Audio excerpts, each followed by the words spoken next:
desperation, and humanity, all caught on surveillance video as a 17-year-old student at Oshkosh High School unlocks the doors of her mosque. It's to help fellow students fleeing an alleged stabbing during class across the street. You never think it's going to happen in your school.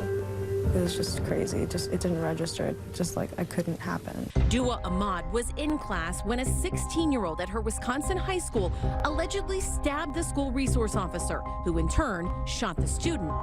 Not knowing if this was a mass shooting or isolated incident, the school evacuated. Students fled. And nearby, they found safety in Ahmad's mosque.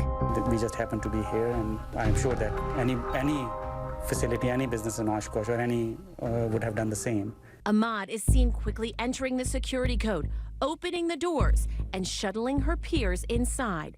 A reminder, in times of crisis, there are no differences, only the uniting goal to help each other survive.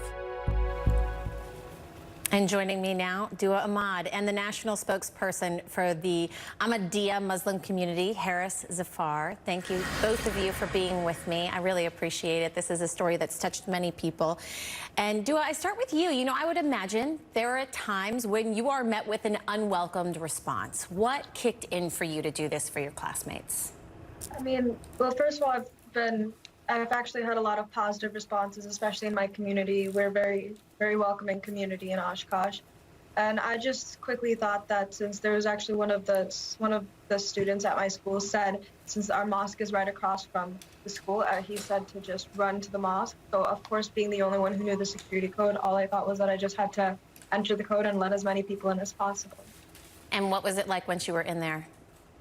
It was a little chaotic, of course, as it would be, because we didn't have any information regarding the incident at the time. So the fact that we didn't know anything was causing a lot of anxiety, but the administration took it from there, as well as I called my dad as well, and he brought some members as well, and we all organized by our corresponding classes that we were in when this all happened. So it ended up being quite organized. What was it like for you? I mean, does instinct just kick in? Talk to me about the fears, too. Yeah, I mean, obviously we were all terrified, but the adrenaline was just pulsing. I mean, all we were instructed to do by our teacher was to just run. So we ran, and as soon as I was holding the door, it did start to kick in that something was happening, but I just knew that I had to keep the door open in case it got shut. It would have been very chaotic as well. You know, Harris, you know, we say this unwelcome response because how many times am I sitting here reporting on another hate crime or someone being biased just because of someone's religion? What do you think this says about your community? Well, certainly it speaks volumes for Duaa as an individual, and also, you know, we feel so much pride in her, not only because of her courage, but you know, she lived up to the commandments that we try to instill in our youth. When the international spiritual leader of our community, the Khalifa, came to the U.S. last year to inaugurate mosques, he even said a mosque is supposed to be a place of security for all. And his quote was that in times of grief and despair, we'll always be ready to wipe away the tears of our neighbors and to support and comfort them.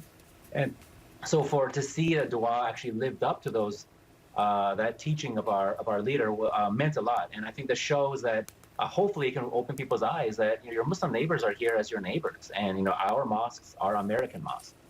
And something, Duaa, that you know very well, a sad reality is that something you share with all of your peers, no matter what, is that you're living in a time where you have to fear for your life in your classrooms.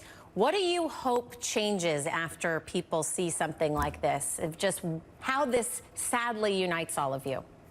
I mean, you know, I never wish this incident upon anyone, but I do hope that that we can all just unite in times of crisis, and that this can all be instinctive for everyone.